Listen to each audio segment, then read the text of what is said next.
Qu'est-ce qu'on se marre, hein? Parce que le sang doit circuler, mon papa, qui avait des talents de maçon, m'a taloché régulièrement le crépi. L'envie lui venait quand il prenait connaissance de mes performances scolaires. En général, une seule fois dans l'année, histoire d'avoir une bonne conscience, de pouvoir raconter à sa frangine qu'il s'intéressait à mon devenir.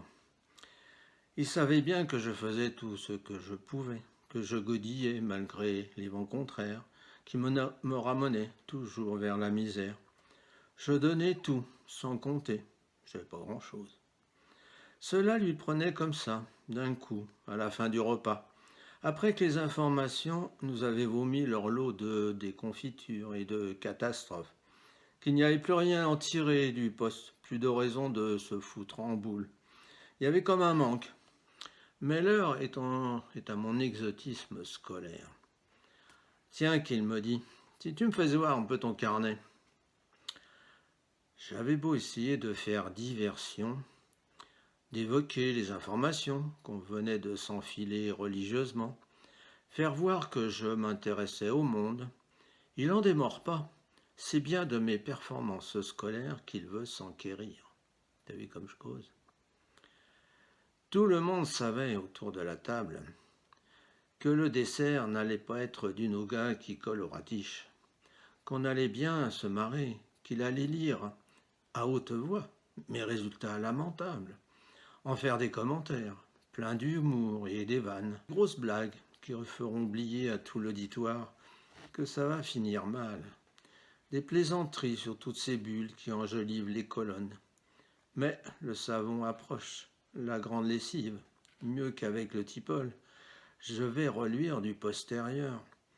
Je l'attends la rouste, de fesses fermes. Il prend son temps, volette d'une page l'autre, flâne et batifole.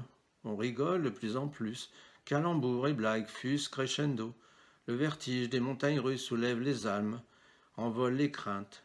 L'ambiance est trop belle et l'emporte sur le risque de la tempête.